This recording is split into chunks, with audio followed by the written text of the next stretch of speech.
Alors, nous poursuivons le chapitre 4 de notre analyse. Et la notion de conscient, comme nous l'avons vu dans la première partie, est un concept philosophique d'usage antique qui signifie ce qui, dans l'esprit, est dépourvu de conscience. Ce qui, dans l'esprit, est dépourvu de conscience. Alors, cette partie nous amène à comprendre réellement l'expression dépourvu de conscience et manque de connaissance de la réalité et celui qui ne considère pas la portée de ses actes. Et cette définition, vous allez voir, va nous amener à l'ignorance de l'inconscient.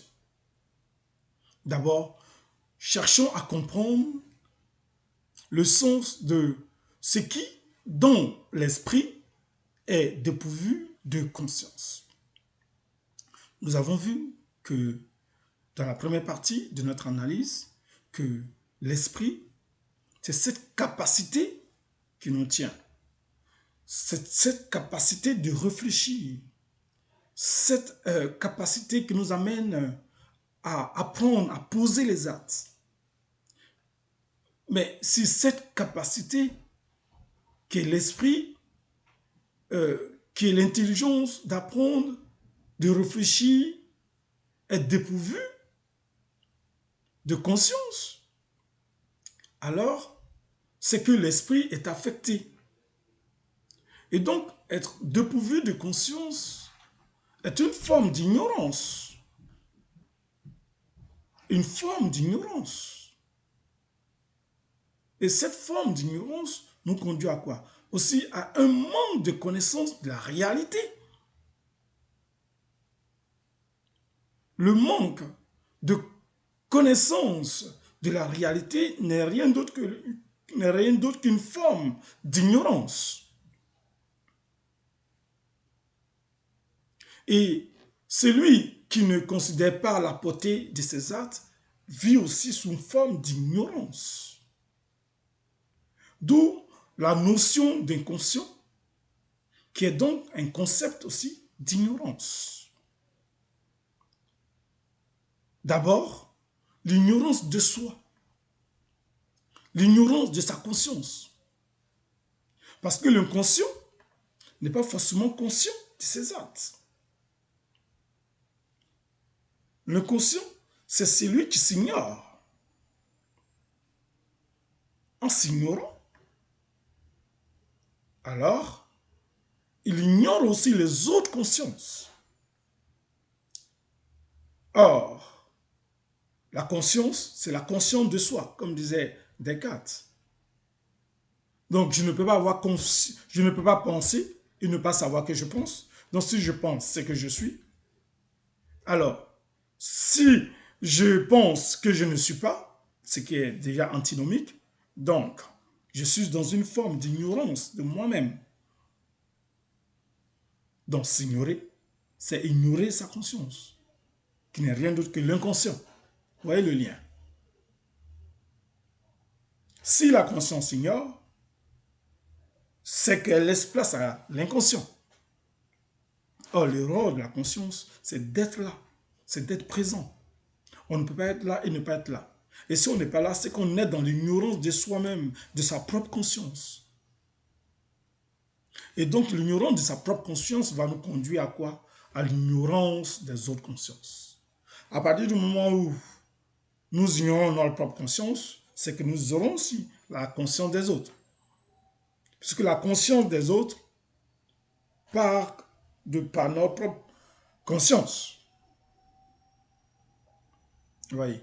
Donc, l'ignorance des autres, c'est l'ignorance aussi de notre propre conscience. Or, les autres me font. Ce sont les autres qui me définissent dans la société. Ma vie, elle est déterminée par les autres. Ma vie, elle est orientée par les autres. Les actions que je pose ne sont rien d'autre que les actions posées par les autres. Et les actions posées par les autres déterminent ma propre action et ma propre conscience. Alors, ignorer les autres, c'est être inconscient. Et l'ignorance de soi, l'ignorance des autres conduit à quoi? Conduit systématiquement à l'ignorance de la valeur humaine. L'ignorance de soi-même, l'ignorance des autres, l'ignorance de ce qui m'environne me conduit à une ignorance de la valeur humaine. Or, nous vivons dans une société où la conscience me représente les autres. Je suis, comme disait Sartre, par rapport aux autres. Oui. Donc, l'ignorance de la valeur humaine n'est rien d'autre que l'égarement de moi-même. Hors de moi-même, hors de la société, alors que je ne peux m'isoler et donner un sens à ma vie dans une société qui n'existe pas. Il n'y a que cette société qui fonde mon existence et qui fonde ma présence, donc qui fonde ma conscience. Je ne peux pas aussi ignorer le monde. Ignorer le monde, c'est s'ignorer soi-même, c'est s'isoler, c'est être sans vie ou une vie sans sens. Or, notre existence a toujours un sens dans la vie. Et nous ne pouvons pas aussi ignorer l'existence, car s'ignorer, c'est ignorer l'existence. Or, nous sommes des êtres d'existence naturelle et la nature nous forme dans un mouvement culturel qui détermine l'humanité, ce que nous sommes. Dans ce sens que le concept de l'ignorance, du mal-être, de l'inconscient ou pas l'inconscient, nous explique le mal-être de l'homme dans sa globalité, dans sa souffrance. Mais cette forme de mal-être nous conduit absolument et inévitablement à la notion de la conscience de soi pour exister, car notre vie, c'est d'aller au-delà de l'ignorance et au-delà du mal-être pour être présent, c'est-à-dire la présence de la conscience. Oui. Donc, l'inconscient comme l'inaccessibilité à la conscience réflexive ou à l'introspection. C'est un point qui nous intéresse également.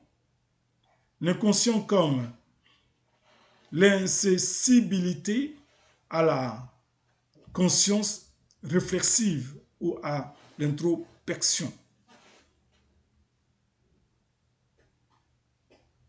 Et donc, être inconscient, c'est aussi celui qui n'est pas accessible à la conscience. Je veux dire, être inconscient, c'est aussi celui qui n'est pas accessible à la conscience réflexive ou à l'introspection. Donc, l'introspection n'est rien d'autre que ce qui nous détermine, nous oriente vers la conscience.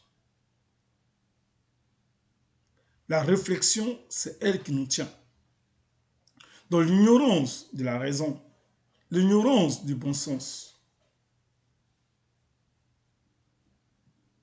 Or, la vie de l'homme, c'est d'être dans le bon sens, c'est d'être dans la raison. C'est vivre dans un sens où nous sommes tous déterminés par la conscience immédiate, comme disait Feuerbach.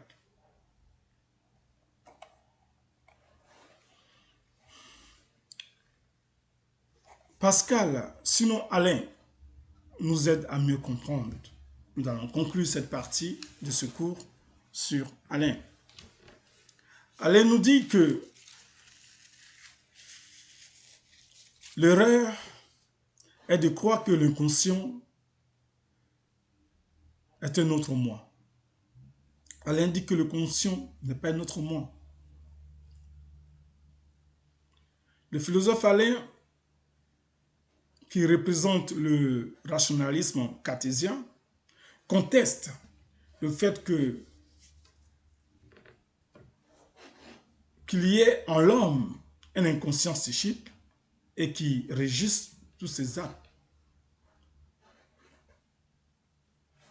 de comportement. Alain dit non, que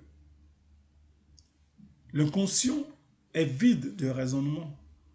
L'inconscient est vide d'explication. Ce n'est qu'une hypothèse qui remet en cause la conscience. Et que la conscience est toujours maître de l'homme. Et Alain soutient Descartes qui a valorisé la conscience, la pensée consciente. Pour Alain, la raison humaine est l'instance même qui gouverne le psychique et la vie de l'individu. Donc l'inconscient ne peut pas être maître de l'homme. C'est la raison humaine elle-même qui est l'instance même qui gouverne l'homme, qui gouverne le psychisme et la vie de l'individu. Et remet en cause la théorie de Freud. L'inconscient, selon Alain, est simplement le nom que nous donnons à ce que nous ignorons ou ne maîtrisons pas encore ou pas actuellement. Pour Alain, on ne saurait donc invoquer l'inconscient comme une excuse. Et il donne des précisions dans son livre Éléments de philosophie, 1941. Alain dit que la plus grave de ces erreurs est de croire que l'inconscient est un autre moi. Un moi qui a ses préjugés, ses passions et ses ruses. Une sorte de mauvais ange diabolique conseiller. Voilà ce que nous dit Alain. Je reprends. Alain nous dit que la plus grave de ces erreurs est de croire que l'inconscient est un autre moi. Un moi qui a ses préjugés, ses passions et ses ruses. Une sorte de mauvais ange diabolique conseiller. Mais la finalité pour terminer ce cours, nous allons nous poser certaines questions d'ouverture. Mais comment, si l'inconscient, comme le dit Alain, est fausse, est une hypothèse fausse et qui ne tient pas le chemin, alors comment expliquer les actes manqués, les actes violents, méchants, cruels, voire barbares de l'homme? Voilà la question qu'on peut se poser. Aussi, la conscience n'est-elle pas suffisamment consciente pour diriger l'homme que de laisser l'homme s'égarer dans ses comportements désinvoltes?